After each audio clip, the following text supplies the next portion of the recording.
अस्सलाम वालेकुम नाज़रीन, प्रोग्राम परदेस से देश तक में हम आपको खुशामदीद कहते हैं। नाज़रीन, समंदर पार बसे पाकिस्तानियों को मुख्तलिफ हीले बहानों से लूटने का सिलसिला जारी है। ओवरसीज़ पाकिस्तानियों का बहुत बड़ा मसला है ये। उनका जो भोलापन है उन्हें बेशुमार जो मसाइल हैं उनसे दो चार करता है। देश में मौजूद लोग जो कि अक्सर कब्ज़ा माफिया के नाम से जाने जाते हैं, जो बैरूने ममालिक पाकिस्तानी रहते हैं, मुख्तलिफ झांसों में उनको फंसाते हैं, उनसे सरमायाकारी करवाते हैं और फिर उनकी सरमायाकारी में खुर्द बुर्द करके गायब हो जाते हैं। और ऐसे में ओवरसीज़ के लिए उनकी तलाश करना एक बहुत बड़ा मसला बन जाता है, वबाल जान बन जाता है। नाज़रीन, ओवरसीज़ पाकिस्तानियों को मुल्की मईशत में रीढ़ की हड्डी कहने वाले हुकूमती नुमाइंदे तकारीर में तो बहुत वावेला मचाते हैं, लेकिन वक्त आने पर ओवरसीज़ की कोई खातिर खा दादरसी नहीं की जाती, या यूँ कह लीजिए कि उनकी उम्मीदों पर उस हद तक पूरा नहीं उतर पाते जिस हद तक उनकी हेल्प करनी चाहिए और जिस हद तक ओवरसीज़ पाकिस्तानियों को उम्मीद होती है। जिस हद तक तवक्कुआत ओवरसीज़ वाबस्ता कर लेते हैं, उनको हमेशा से उस तरीके से उनको सपोर्ट नहीं किया जाता। हमारी जो आज की स्टोरी है ये दायरा गैर में बसे इफ्तिखार अहमद की है, जिन्हें ज़िला खुशाब के इलाके जोहराबाद के एक निजी बैंक के साबका मैनेजर, जो कि आजकल पेशे के लिहाज से वकील जाने जाते हैं, उनके साथ पैसों की खुर्द-बुर्द का मसला दरपेश है। तो आइए ये जानते हैं कि मामला है क्या। मुतासर शख्स इफ्तिखार अहमद का ताल्लुक ज़िला खुशाब के इलाके जोहराबाद से है और एक लंबे अरसे से बरतानिया में वो रहते हैं। बकौल इफ्तिखार अहमद के उन्होंने 5 साल पहले 30 सितंबर 2013 को जोहराबाद में मौजूद एक निजी बैंक के उस वक्त के मैनेजर को 82 लाख रुपए के एवज़ घर बेचा था, जिनका नाम इकबाल अहमद है।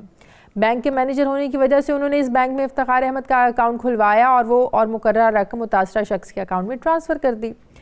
कुछ अर्सा गुजरने के बाद इकबाल अहमद के दिल में मलाल आया और उसने अकाउंट में जो रकम 82 लाख मौजूद थी उसमें से 60 लाख निकलवा लिया। मामले की तला मिलने पर इफ्तिखार अहमद ने मुतालिका बैंक से रब्ता किया। उन्होंने ये मौक़िफ़ इख्तियार किया कि इकबाल अहमद अब इस बैंक के मैनेजर नहीं हैं और टाल मटोल से काम लेते रहे। मुतासरा शख्स का ये भी कहना है कि जब भी वो इकबाल अहमद से रब्ता करते थे तो उनका यही कहना होता था कि आप बेफिक्र रहें, आपका पैसा बैंक में महफूज है। अकाउंट में मौजूद बकाया रकम इफ्तिखार अहमद ने 2014 में निकलवा ली थी, लेकिन 60 लाख रुपए का जो मामला है ये अभी तक हल नहीं हो पाया है और ना ही इकबाल अहमद रब्ता करने पर उनका फ़ोन उठाता है। इसलिए मुतासर शख्स इफ्तिखार अहमद की ये आला हुकाम से अपील है कि उनकी दादरसी की जाए, उनकी मदद की जाए। इफ्तिखार अहमद मुतासर शख्स ब्रेडफोर्ड से हमारे साथ हैं। उनके चचा चौधरी बशीर भी हैं, खुशाब से नुमाइंदे मुसव्विर हुसैन भी हैं और माहिर कानून शराज ज़का भी हमें ज्वाइन कर रहे हैं और MPA खुशाब साजिदा आहिर का प्रोग्राम में हम मौक़िफ़ लेने की कोशिश करेंगे। सबसे पहले खुशाब से मुसव्विर हुसैन से बात करते हैं। मुसव्विर, आपने ज़ाहिर है सारी स्टोरी को रिसर्च किया है, डीपली इसको देखा है। जो फ्रॉड करने वाला शख्स है, जो बैंक में मैनेजर था, अब बकौल इस स्टोरी के वो वकील पेशे के एतबार से कोई वकील है, तो आपने उससे रब्ता करने की कोशिश की, उसका मौक़िफ़ लेने की कोशिश की कि वो इस सारे मामले के बारे में कहता क्या है? जी बिल्कुल, मेरी बात हुई है आज अहमद इकबाल भट्टी साहब से, जो कि साबका GS बैंक के मैनेजर हैं और अब मौजूदा वो वकील हैं और डिस्ट्रिक्ट बार एसोसिएशन खुशाब के वो नुमाइंदा और मेंबर भी हैं। जी अच्छा, मेरी उनसे भी बात हुई है और वो इस बात को एग्री करते हैं कि उनका लेन देन है और वो 60 लाख रुपए देने के वो बिल्कुल वो अपने ज़िम्मा लेते हैं। असल में यानी कि जो हकीकत में है, ये 2013 में इनका सौदा हुआ था एक कोठी का जोराबाद में, जो कि 82 या 83 लाख रुपए के एवज सौदा तय पाया था और उनका कहना है कि 23 लाख रुपए जो थे वो उनको नकद पे हो गए थे और बाकी की जो 60 लाख रुपए थे वो उन्होंने कहा कि मैंने आपकी ट्रांजैक्शन आपके बैंक में आपके अकाउंट में ट्रांसफ़र कर दी है, जबकि रसीदें और बैंक स्टेटमेंट भी इनके हवाले इफ्तिखार साहब के उन्होंने कर दी थी, जो कि बाद में पता चला कि वो स्टेटमेंट और वो जो रसीदें थी वो सब बोगस थी, कोई 60 लाख रुपए इनके अकाउंट में ट्रांसफ़र नहीं हुए। जी, तो ऐसा तो नहीं आपके सामने अगर वो माने हैं तो इस वजह से कि आप का ताल्लुक मीडिया से है और वो डर गए हों और इसलिए कन्फेस कर लिया हो ताकि उन पर किसी तरीके से दबाव ना बढ़ाया जा सके?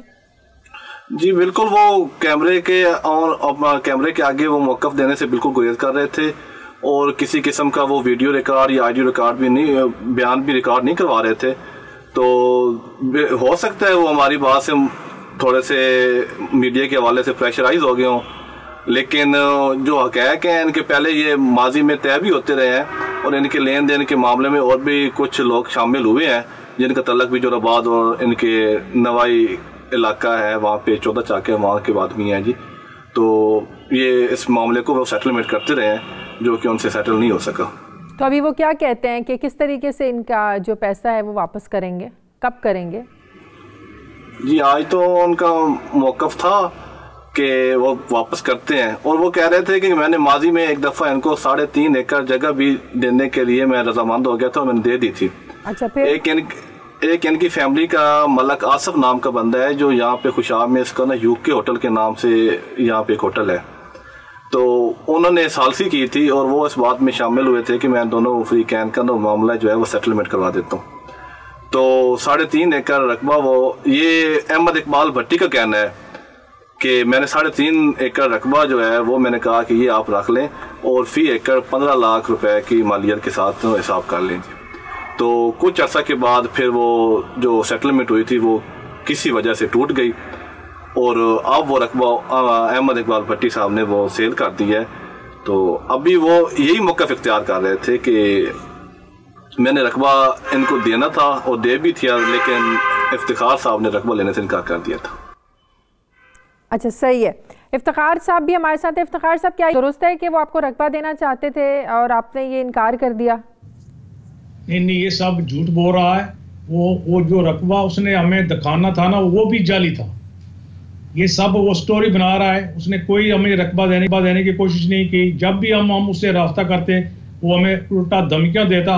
वो बोलता कि मुझे पूछने वाला कोई आदमी नहीं है। और आप ये समझे हम ओवरसीज पाकिस्तानियों के साथ कितना जुल्म हो रहा है। उसके बावजूद हम इधर चीफ जस्टिस साहब आए, हम उनको डैम के लिए चंदा भी जमा कराया है और ये आदमी बोलता है कि मेरे इतने लंबे हाथ हैं, मुझे पकड़ने वाला कोई है ही नहीं है। और हम जब इस बैंक से हमारे साथ इतना बड़ा फ्रॉड हुआ है तो और ये हम बैंक से लूटे हैं ना, हम किसी गली से या किसी दुकान से तो नहीं लूटे गए ना। 60 लाख रुपया थोड़ी रकम तो नहीं है। और ये मेरा भतीजा मेरे साथ बैठा है, ये ज़हनी मरीज बन गया है। इसकी पूरी फैमिली जितनी भी इसकी जमा पूंजी थी इसने वहां पे जाकर अपने मुल्क में कारोबार करने के लिए लेकर गया और अब ये जीरो पे आ गया। और इसकी ज़हनी हालात देख लें आप, ये बीमार है 3-4 साल से। इस आदमी ने हमारी पूरी फैमिली को तबाह कर दिया है। हम ओवरसीज पाकिस्तानी को क्या कसूर है? यही कसूर है ना कि हम जब पाकिस्तान में कोई ज़ल्ज़ला आता है या कोई सैलाब वगैरह होता है तो हम ओवरसीज पाकिस्तानी आपकी हेल्प करते हैं, अपने मुल्क से प्यार करते हैं, हमें ये सलाह मिल रही है। हमारे साथ ज़िला खुशाब में जो अपना गवर्नमेंट इदारा वो भी हमारे साथ हेल्प नहीं कर रहा। और आप ये देखें, तो आपने कोई कानूनी कार्रवाई की इस पे? अपने दरखास्त दी है बैंक में और बैंक वालों ने भी कोई नोटिस नहीं लिया। अच्छा, वो यही समझते हैं ना कि इस जैसे ये मेरा भतीजा है, इसको उधर जब ये गया तो इनको डिफरेंट कॉल से धमकियां मिलने शुरू होगी और इस आदमी ने इसके पीछे आदमी लगा दिए कि इसको मार दें और या ये भाग जाएगा। जो नाज़म था उस वक्त जब ये चला गया तो उसकी जगह नाज़म आया, कोई बैंक मैनेजर था, तो उसने बोला कि मैं सेटल कराता हूँ, आप ऐसे ऐसे करें। उसके बाद इस मेरे भतीजे के पीछे डिफरेंट कॉल इसने उसको नंबर दिया ना कि अगर आपको कोई प्रॉब्लम हो तो ये नंबर मेरा आया तो मुझे बुला लेना। तो वह ये इन आदमी क्या प्रोग्राम बनाया, इसके डिफरेंट नंबर से इसको कॉल और धमकियां मिलना शुरू हो गई। उसके बाद इसकी 2 बार कार रोकी गई, मारने की कोशिश की और उसके बाद ये डर के इंग्लैंड आ गया है। अभी ये मेरे साथ ही बैठा है, ज़हनी मरीज हो गया है। और खुदा का खौफ करें, इतना भी जुल्म है कि ये आदमी इतना बड़ा फ्रॉड करके अभी ये जिला जोराबाद छोटा सा शहर है, इतना बड़ा शहर नहीं है। उधर के जो बार के सदर है ये भी उसको जानते हैं और जो मेरे भाई वकील हैं, जो जज साहबान हैं, उनको नहीं पता कि ये आदमी फ्रॉड करके आया हुआ है और ये उधर अपना सोलिसिटर बना हुआ है, लोहे कर रहा है। और इसके लास्ट वीक एक कॉल आई है पाकिस्तान से, इसने बोला है कि मैंने तो 60 लाख कोई पता नहीं कोई स्कीम है उसमें जमा इसने करा दिया कि जो डबल होती है, मैं तो नहीं जानता इतना।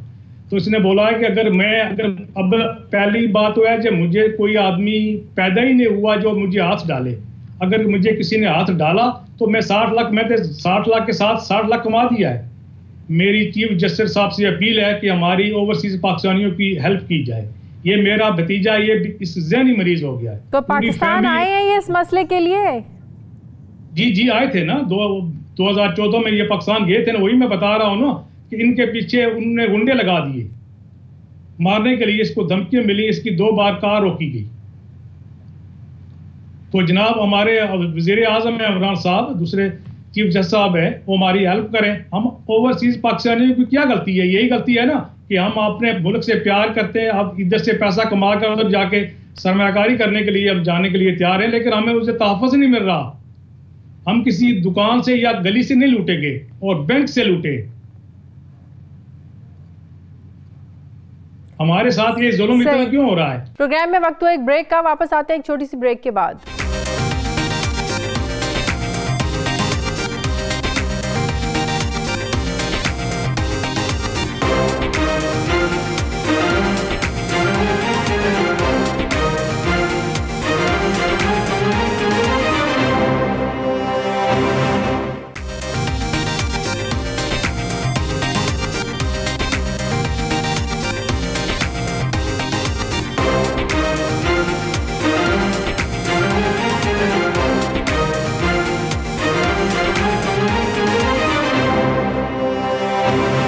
प्रोग्राम में एक बार फिर से आपको खुशामदीद कहते हैं। इफ्तिखार साहब, आप क्या कहेंगे इस बारे में? ये मेरे साथ ही बैठा। जी बिल्कुल, अंकल कह रहे हैं, बिल्कुल सोलह ठीक कह रहे हैं, सही कह रहे हैं। तो अब आपको इसके लिए कानूनी कार्रवाई का सहारा लेना पड़ेगा ना। शराज ज़का भी मेरे साथ है। शराज, आपने ये सारा हमने एप्लीकेशन साहब को भी फॉरवर्ड करनी है और वज़ीर आज़म साहब को भी करनी है, वज़ीर आला साहब को करनी है। सही। शराज, ये हमारे सिस्टम में एक बहुत बड़ा मसला है कि ओवरसीज ज़ाहिर है अपने जब उनको मसाइल होते हैं तो पाकिस्तान तो महीनों आकर नहीं रुक सकते ना, नहीं रह सकते यहाँ पर आकर। और बहुत से वकला ऐसे होते हैं जो फीसें लेने के चक्कर में केस को भी बढ़ाते चले जाते हैं, लेकिन उनके मसाइल जूं के तूं बरकरार रहते हैं। अब इस मसले का क्या हल हो सकता है? देखें, इस मसले का सबसे पहले हल ये है, क्रिमिनल साइड पे इनको सबसे पहले चाहिए था कि criminal miss appropriation of property के हवाले से 403 ताज़ीरात पाकिस्तान सेक्शन 403 के तहत FIR दर्ज करवाते और 420 फ्रॉड के तहत FIR दर्ज कराते। अगर तो इन्होंने ये अमाउंट इमानतन दी हुई थी तो फिर क्रिमिनल ब्रीच ऑफ ट्रस्ट 406 की भी सेक्शन जो ताज़ीरात पाकिस्तान के तहत है, क्रिमिनल ब्रीच ऑफ ट्रस्ट के तहत भी FIR दर्ज होनी है। ये 3 सेक्शन लागू होते हैं। इनको चाहिए कि क्रिमिनल साइड पे क्रिमिनल जो प्रोसिक्यूशन मशीनरी को अगर उसको ये उस इन्वेस्टिगेशन स्टार्ट करवाना चाहते हैं तो इनको सबसे पहले चाहिए कि 403, 420 और अगर क्रिमिनल ब्रीच ऑफ ट्रस्ट भी हुआ है, अगर अमाउंट इन्होंने अमानतन रखवाई हुई है तो फिर ये 406 के तहत FIR दर्ज करवाएंगे किसी भी पुलिस स्टेशन में या किसी भी शख्स के थ्रू जो कि SHO के पास जाके दरख्वास्त देगा। अगर वो SHO दरख्वास्त फाइल नहीं कर रहा तो ये 22 से 22B की पटिशन फाइल करेंगे जस्टिस ऑफ द पीस के पास, जो कि एक सेशन जज के पास इख्तियारात हैं। जस्टिस ऑफ पीस के इख्तियारात वो बरूए कार लाते हुए SHO को हुक्म सादर करेगा कि वो FIR दर्ज करे। सिविल साइड पे इनके पास रेमेडी ये है कि ये suit for recovery of money file करें। और तीसरी बात यह कि बैंक में जो इन्होंने दरख्वास्त दी है, अगर ये बैंक मैनेजर जिसने बोगस बैंक ऑफ स्टेटमेंट, जाली बैंक ऑफ स्टेटमेंट प्रोड्यूस की है, अगर तो ये साबित हो जाता है तो ये स्पेशल बैंकिंग ऑफेंसेस कोर्ट का मामला है जहां पे बैंक मैनेजर के खिलाफ कार्रवाई की जाएगी। स्पेशल ऑफेंसेस बैंकिंग कोर्ट के हवाले से जो ऑफेंसेस हैं वो 1980s में एक ऑर्डिनेंस आया था, special offences with respect to banks. उन स्पेशल अदालतों में उस बैंक मैनेजर के खिलाफ ट्रायल जो है वो होगा, वहां पे क्रिमिनल प्रोसिक्यूशन जो है वो इनिशिएट की जाएगी और इन्वेस्टिगेशन होगी। अगर इन्वेस्टिगेशन के दौरान जो चालान सबमिट किया जाएगा वो स्पेशल ऑफेंसेस जो बैंकिंग कोर्ट हैं वहां पे उस बैंक मैनेजर के खिलाफ कार्रवाई होगी। लेकिन जिस शख्स ने पैसे इनको देने हैं उसके खिलाफ 403, 406 और 420 की FIR दर्ज होगी। लेकिन अगर बैंक मैनेजर शामिल है इस फ्रॉड में तो स्पेशल बैंकिंग ऑफेंसेस कोर्ट बने, 1980s की दिहाई में एक स्पेशल ऑफेंसेस बैंकिंग कोर्ट्स बने थे, वहां पे ट्रायल उस बैंक मैनेजर के खिलाफ होगा, शुरू होगा। सही। मुसव्विर, अगर वो पैसे इस तरह देना चाह रहा है तो रुकावट क्या है? तो उसने कोई तरीकेकार बताया कि इस तरीके से वो पैसे वापस कर सकते हैं? जी, आज उनसे जो आज की बात हुई है ना मेरी, और वहाँ पे बार में काफ़ी सीनियर वकला भी वहाँ पे मौजूद थे। तो वहाँ पे यही बात हुई है कि वो कह रहे हैं कि मैंने जो रकबा अपना सेल किया है वो उसकी पेमेंट मुझे होनी है जून 2019 में, इसी साल की जून के महीने में। तो उनका ये कहना था कि अगर इसी चैनल के हवाले से और मेरी वसात से वो कह रहे थे कि आप वो सबर इस बात में बीच में बैठ जाएं और हमसे जो वो गारंटी लेना चाहें, जैसे वो हमारे पास आए। एक उन्होंने अल्फाज इस्तेमाल किए, मैं सेम वर्डिंग में वो बात कर रहा हूँ कि फहमीद हिसाब मेरे साथ कर लें जी, तो जितने पैसे मेरे साथ बनते हैं मैं देने के लिए पाबंद हूँ। लेकिन वो उनमें से कोई भाई मेरे पास आए खुशाब आके मेरे साथ हिसाब करे और मेरे साथ वहाँ पर आते हैं तो धमकियां देते हैं उनको जी। आज तो उनका यही कहना था कि मुझे जून में पैसे मिलने हैं उस रकबा के जो मैंने 70 लाख के बाद बेचा हुआ है, तो मेरे साथ आके बात कर ले और टाइम फिक्स। एक साइड की स्टोरी बना रहा है ये आदमी, बहुत क्लेवर है। जब भी हम उधर जाते हैं तो हमें ये धमकियां देता है और जी ये सब ये साइड स्टोरी है। लेकिन जो भी आज मुझे बात जब भी जाए हमें ये मारने की कोशिश करते हैं, लेकिन हमारी इतनी फैमिली उधर नहीं है, हमारे हम सभी प्रदेश में है, तो हम उधर जाके 3-3, 4-4 साल कैसे केस लड़ सकते हैं। मेरे साथ खुद ये वाकया हुआ 1998 में, हमारी जमीन पे कब्जा हो गया। मेरे वाल साहब अल्लाह पाक एजेंसी पे फोत हो गए तो उन्होंने जाली स्टाम्प बना के हमारी जमीन पे कब्जा किया। 10 साल मैं पाकिस्तान में रहा हूँ और मैं उन लोगों ने क्या किया, जब मैंने कब्जा लिया तो मुझे जेल में डाल दिया 14 आदमी को, और मुझे रात को जेल में बेड़ी बनाई जाती थी और मेरे पाँव से खून निकलता था। 10 साल के बाद मैंने अपना कब्जा लिया। क्या हमारे ओवरसीज पाकिस्तानी को यही कसूर है? क्या हम पैसा उधर भेजते हैं, अपने मुल्क से प्यार करते हैं, जब हम उधर जाते हैं हमें लूट लिया जाता है। फिर जिस जिले में हमारे साथ ये केस होता है, आपने ओवरसीज कमीशन से भी राब्ता किया बशीर साहब? जी, ओवरसीज कमीशन का जो इदारा है वहाँ राब्ता किया? जी, हम उधर उनसे इंशाल्लाह टच उनसे एप्लीकेशन सभी को दी हुई है। देखें, पंजाब ओवरसीज कमीशन की जुरिस्डिक्शन तब बनेगी, पंजाब ओवरसीज कमीशन की जुरिस्डिक्शन तब बनेगी जब कोई पब्लिक फंक्शनरी अपने फ़राइज़ सर अंजाम नहीं दे रहा। अगर किसी SHO ने जहां पे आपने दरख्वास्त फाइल की है जिस थाने में, अगर वो FIR दर्ज नहीं कर रहा तो तब आप पंजाब ओवरसीज कमीशन में उसके खिलाफ दरख्वास्त देंगे कि ये SHO जो है, ये पब्लिक फंक्शनरी जो है, ये अपने फ़राइज़ सर अंजाम नहीं दे रहा। किसी प्राइवेट बंदे के खिलाफ दरख्वास्त फाइल नहीं की जा सकती। ये एक लाहौर हाई कोर्ट का एक लैंडमार्क जजमेंट आई थी जस्टिस सैयद मंसूर अली शाह साहब की कि प्राइवेट बंदे के खिलाफ पंजाब ओवरसीज कमीशन में दरख्वास्त नहीं दी जा सकती। अगर दरख्वास्त देनी है तो गवर्नमेंट की किसी एजेंसी के खिलाफ या किसी पब्लिक फंक्शनरी के खिलाफ कार्रवाई के लिए इस्तदा की जा सकती है पंजाब ओवरसीज कमीशन में। मुझे प्रोग्राम में एक ब्रेक लेनी है, वापस आते हैं एक वक्फे के बाद।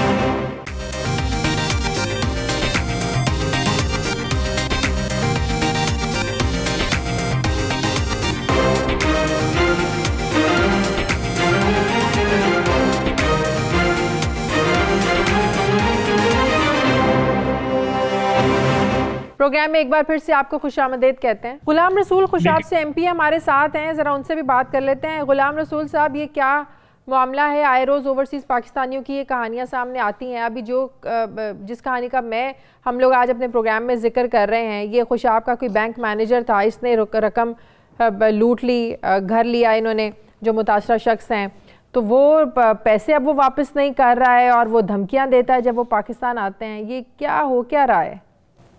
मैडम, अगर तुसी मैं केस दसो तो उदे उत्ते मैं डिस्कस करता, तुसी हुण एवें ही मेरे को पूछना शुरू कर दो कि जो तो केस ही तो मैं आपको बता रही हूँ।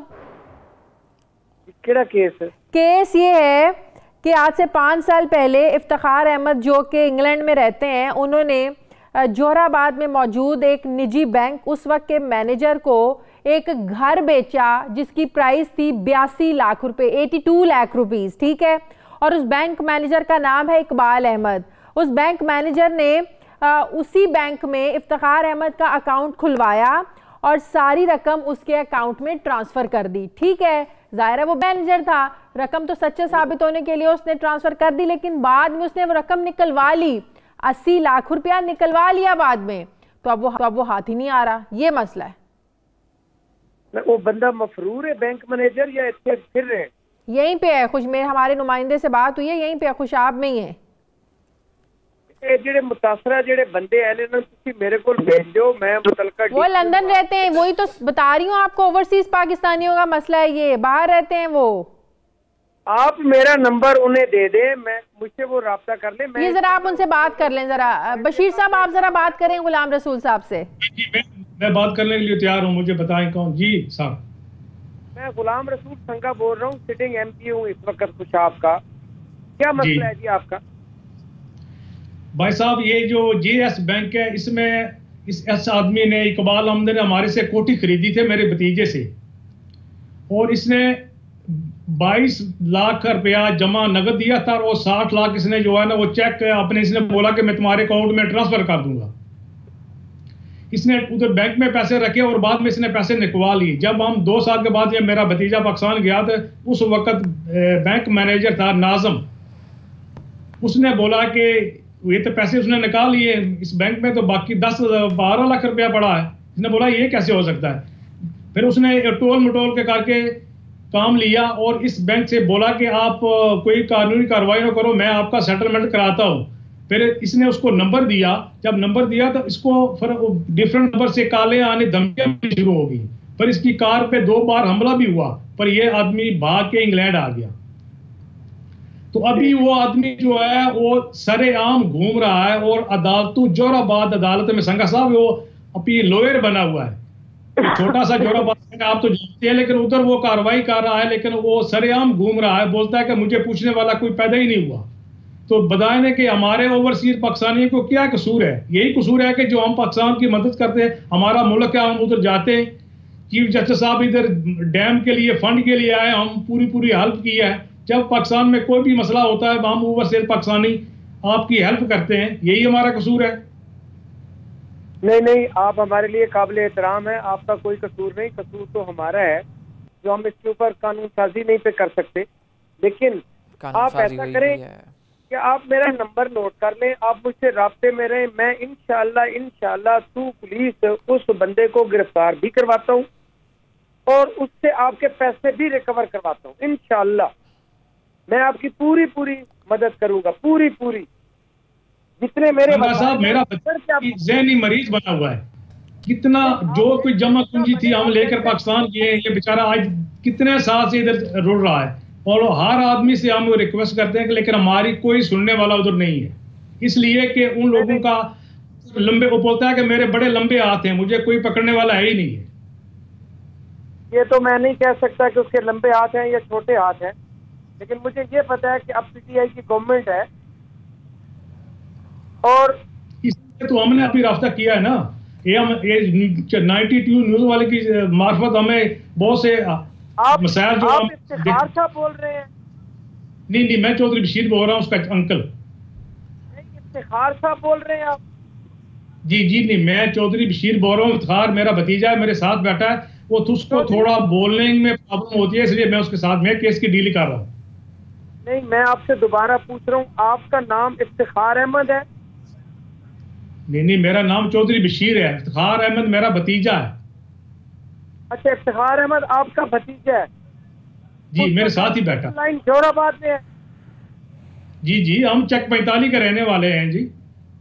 45 चक, मुजफ्फरगढ़ रोड पे जो है, चक 45 MB के रहने वाले हैं। आपने जो मकान सिविल लाइन में, आपका सिविल लाइन जोराबाद में जो मकान था, उसके पैसे आपने लेने हैं? जी, जो कोठी उसको फरोख्त की थी इकबाल अहमद को। इत्तेफाक से मैं जोराबाद में किसी ऐसी जगह पे बैठा हूँ जिधर कुछ दोस्तों को आपके केस के बारे में पता है, तो मेरे पास पता है तो आप हमसे जो सवाल पूछेंगे मैं बताऊंगा। जी देखें MPA साहब, अगर इनकी कोई दरख्वास्त है वो अरसाल कर दें उस पर थाने SHO में, ताकि वो SHO जो है स्पेशल ऑफेंसेस बैंकिंग ऑर्डिनेंस के तहत मुकदमा फाइल करे उस बैंक मैनेजर के खिलाफ। आप ये बहुत बड़ा काम करेंगे इनके तवस्सुल से, अगर इनके हवाले से दरख्वास्त जो है आप उस थाना SHO में वो भेज दें, ताकि वो SHO वो पाबंद हो जाए FIR रिकॉर्ड करने में स्पेशल ऑफेंसेस बैंकिंग ऑर्डिनेंस 1981 के तहत। वो उसमें शेड्यूल ऑफेंसेस हैं, उसके तहत वो FIR खुद ही दर्ज कर लेगा। ये MPA साहब आप इनके लिए यही खिदमत सर अंजाम दे सकते हैं। उसके बाद क्रिमिनल प्रोसिक्यूशन की मशीनरी खुद ब खुद स्टार्ट हो जाएगी, इन्वेस्टिगेशन करेगी और चालान सबमिट करेगी अदालत में, और फिर उस बैंक मैनेजर को अरेस्ट भी कर लिया जाएगा। वो फिर एक ट्रायल शुरू हो जाएगा और वो मजबूर हो जाएगा कि इनके पैसे दे दे। प्लीज आप मेरा पैगाम दोबारा इन तक ये पहुंचाएं कि ये मुझे अपनी एप्लीकेशन व्हाट्सएप पे मेरे फोन पे भेजिए। बिल्कुल ठीक हो गया, आगे मैं कार्रवाई करूंगा। इन्हें पाकिस्तान आने की इंशाल्लाह बस ठीक है बशीर साहब, आप इनको अपनी वो एप्लीकेशन जो भी अब तक कार्रवाई हुई है, जहां आपने एप्लीकेशन करवाई है, वो आप इनको व्हाट्सएप कर दें। वो कह रहे हैं मेरा काम है कार्रवाई करना। बिल्कुल ठीक हो गया। बस मैं जनाब इतनी बड़ी रकम है और मेरे भतीजे की पूरी लाइफ खत्म हो गई है। मैं आप दरखास्त तो दें ना, आप दरखास्त तो दें उनको SHO के, ताकि वो दें जाके। आप मुझे अपनी एप्लीकेशन व्हाट्सएप करें, ठीक है? मैं चैनल पे कह रहा हूँ, सारे लोग भी सुन रहे हैं, मैं आपकी पूरी एप्लीकेशन को खुद परसू करूंगा। आपको आने की जरूरत नहीं पड़ेगी, लेकिन प्लीज आप मुझे अपना नंबर, डायरेक्ट नंबर मुझे सेंड कर दें और एप्लीकेशन भी मुझे सेंड कर दें ताकि मैं आपसे राब्ते में रह सकूं। ठीक है जनाब, करेंगे इंशाल्लाह। और अगर कोई रिटर्न, अगर कोई एविडेंस भी है बैंक स्टेटमेंट्स का, गुलाम रसूल साहब हमारी टीम भी आपको व्हाट्सएप कर देती है। जी ठीक है, ठीक है। और अगर कोई एविडेंस भी है तो वो भी उसको साथ अटैच कर दें, व्हाट्सएप कर दें, ताकि वो दरखास्त के साथ अटैच करके उस SHO को पेश कर दें। जी जी, मेरे पास सभी एविडेंस है, बस बैंक स्टेटमेंट भी है, ताकि उसको अपनी जान के लाले तो पड़े। एक दफा FIR रिकॉर्ड हो जाएगी, वो प्री अरेस्ट बेल के लिए अप्लाई करेगा, कोई वकील हायर करेगा, उसको मजबूर हो जाएगा, वो मेंटल स्ट्रेस उसको इतनी ज्यादा हो जाएगी कि खुद ब खुद वो आपको पैसे देने पे मजबूर हो जाएगा। बिल्कुल सही, बड़ी मेहरबानी आपकी। हमारी फैमिली को तो उसने मेंटल कर दिया है ना, हमारे ओवरसीज पाकिस्तानी को यही तो गलती है। जो हो गया सो हो गया, अल्लाह ताला से दुआ करेंगे। नहीं आप उसने नीचे कर दिया है ना अभी वो यार, ये ऐसा कानून है कि वो आदमी अल्लाह भला करे जी। आपका मामला हल हो गया है, इन MPA साहब के साथ आप कांटेक्ट में रहें बस, ये ताकि आपकी दरखास्त भेज दें उस SHO उस मुतल्लिका थाने में। सही। प्रोग्राम में वक्त हुआ एक ब्रेक का, वापस आते हैं एक छोटी सी ब्रेक के बाद।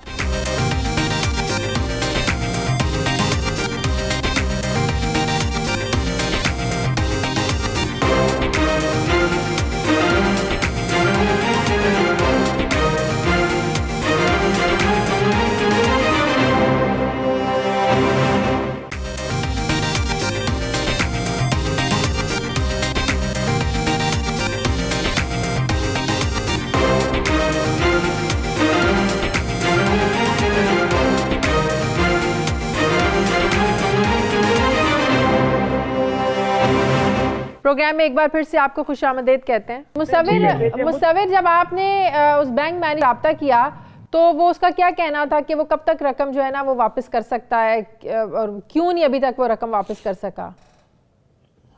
जी, वो अहमद इकबाल भट्टी का ये कहना था कि मैं पैसे देने के लिए बिल्कुल रजामंद हूँ, और मेरा उनके साथ एक अच्छा तल्लक था, और मेरे भाई थे इफ्तिखार साहब, तो वो मैं आज भी उनकी काफ़ी रिस्पेक्ट करता हूँ। और ये अहमद इकबाल भट्टी का कहना था कि मुझे पेमेंट होनी है इसी 2019 की जून में, तो मैं जून में जैसे पेमेंट होती है मैं उनको दे दूंगा, लेकिन एक बार मेरे पास आता मिलने खुशाब आके तो मेरे साथ 92 न्यूज़ ने राब्ता किया, कोशिश की, तो वो रजामंद हुआ। ये तो पिछले 6 सालों का जी बिल्कुल उनका ये भी कहना था कि आप जो मुझे कह रहे थे कि मुसव्विर आप इस बात में दरमियान में आप आ जाएं, और हमारा वो उनकी मैं वर्डिंग दोबारा दोहरा रहा हूँ, वो कह रहे थे कि फहमीद हिसाब कर लें हमारे साथ बैठ के इफ्तिखार साहब, और जैसे जितने बनते हैं वो देने के लिए रजामंद है, और एक बार हमें आके खुशाब में वो मिल लें। सही जी। बशीर साहब क्या कहेंगे आप?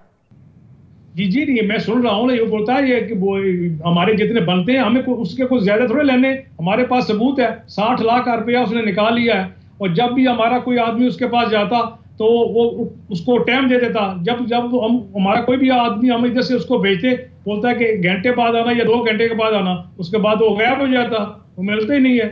ये सब वो स्टोरी बना रहा है, तो इतना क्लेवर आदमी है कि उसको तो कोई ऐसे उसको प्रूव ही नहीं कर सकता, because he is very very clever. हमें तो बेवकूफ बना रहा है ना। कानून का शिकंजा तंग होगा उस पर, वो पकड़ा जाएगा। तो मैं रिक्वेस्ट कर रहा हूँ ना, जो आदमी बोलता है कि मेरे इतने लंबे हाथ है, मुझे आज तक पैदा ही कोई नहीं हुआ जो मुझे पकड़े। चलें, आप कोशिश करें, आप दरखास्त जो है वो भेजें हमको MPA साहब को, ताकि वो मुतल्लिका थाने में दे।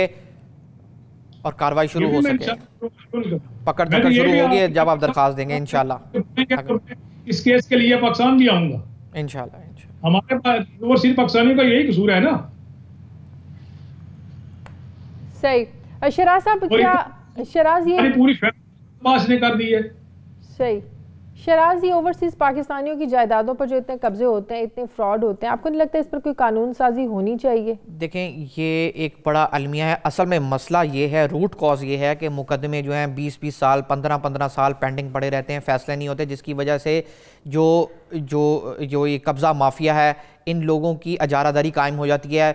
ये इनको पता लग जाता है कि हमारे खिलाफ क्या कार्रवाई होनी है, क्योंकि पाकिस्तानी जो हैं वो ओवरसीज़ में रह रहे हैं, तो हमारे खिलाफ ज़्यादा से ज़्यादा क्या कार्रवाई हो जाएगी। ये अलमिया ये है कि पाकिस्तान में जो मुकदमेबाजी है वो 10-10, 15-15, 20-20 साल तक चलती रहती है, केस का कोई नतीजा जल्दी निकलता नहीं है। एक मशहूर कहावत है हमारे प्रोफेशन में, justice delayed is justice denied. ये बिल्कुल वही काम हो रहा है। कानून साजी ऑलरेडी हो चुकी हुई है, ओवरसीज कमीशन भी बना हुआ है, लेकिन अदालतों में केसेस जो हैं वो पेशियाँ जो हैं वो जो हैं मुकदमेबाजी की जो पेशियाँ हैं वो लंबी लंबी डेट्स पड़ती हैं, 10-10, 15-15 साल तक केस चलते रहते हैं। और मैं आपको ये बताता चलूं कि ये जो अगर जस्टिस का निज़ाम, हमारे अदलिया का निज़ाम जो है, जो सिविल कोर्ट्स का निज़ाम है, जो सबॉर्डिनेट कोर्ट्स का निज़ाम अगर बिल्कुल ठीक हो जाए, तो मैं नहीं समझता कि पाकिस्तान में कोई रुकावट पेश आएगी इंसाफ की फराहमी में। तो एक 2009 में नेशनल जुडिशल पॉलिसी बनी थी, लेकिन अलमिया ये है कि उस नेशनल जुडिशल पॉलिसी को इम्प्लीमेंट नहीं किया गया। मैं इस्तदा करता हूं कि सुपीरियर कोर्ट्स के चीफ जस्टिस साहिबान से भी कि उस नेशनल जुडिशल पॉलिसी को इम्प्लीमेंट करें ताकि केसेस का बर वक्त फैसला हो सके। सही। आप समझते हैं बस इसका अब ये हाल है, वो जो MPA साहब कह रहे हैं कि मुझे व्हाट्सएप करें, अगर वो भी ज़ाहिर है नहीं इसको परसू कर पाते तो इन्हें क्या करना चाहिए? देखें, एक तो ये मसला है, दूसरा मसला ये है कि हमारी एक बहुत बड़ा मसला ये है कि पुलिस का निज़ाम है, पुलिस बहुत करप्ट है। SHO जो हैं वो FIR दर्ज करने से पहले भी किकबैक्स लेते हैं। ये बड़ा अलमिया है। हमारी पुलिस की जो रेपुटेशन है वो ये बन चुकी हुई है। लिहाजा अगर पुलिस जो है वो अगर FIR नहीं दर्ज करती तो फिर इनको किसी वकील की मुआवनत से justice of the peace session जज के पास केस फाइल करना पड़ेगा। Justice of the peace direction देगा और फिर SHO पाबंद होगा। अगर फिर भी SHO FIR फिर भी नहीं दर्ज करता तो फिर हाई कोर्ट में रिट पिटीशन फाइल की जाएगी अंडर आर्टिकल 199 के तहत, या फिर इसी जज के पास, इसी सेशन जज के पास इम्प्लीमेंटेशन ऑफ ऑर्डर की पिटीशन फाइल की जा सकती है। देखें, ये वो सारी रेमेडीज हैं जो उनके पास अवेलेबल है। अगर पुलिस का निज़ाम साफ और शफाफ हो जाए तो मैं समझता हूं कि हर मजलूम के साथ कभी भी ज्यादती ना हो, और ये जो कब्जा माफिया है ये कभी भी अपनी इजारादारी कायम ना करें। सही। बहुत शुक्रिया। इफ्तिखार अहमद हमारे साथ है, चौधरी बशीर, मुसव्विर, शराज का, तमाम मेहमानों का शुक्रिया। इस स्टोरी का हम फॉलोअप भी लेते रहेंगे। इस तरह के जो मसाइल हैं हम अपने प्रोग्राम्स में फॉलोअप लेते रहते हैं। मुझे इजाज़त दीजिए, अगले हफ्ते हाजिर होंगे एक नई कहानी के साथ। अल्लाह हाफिज़।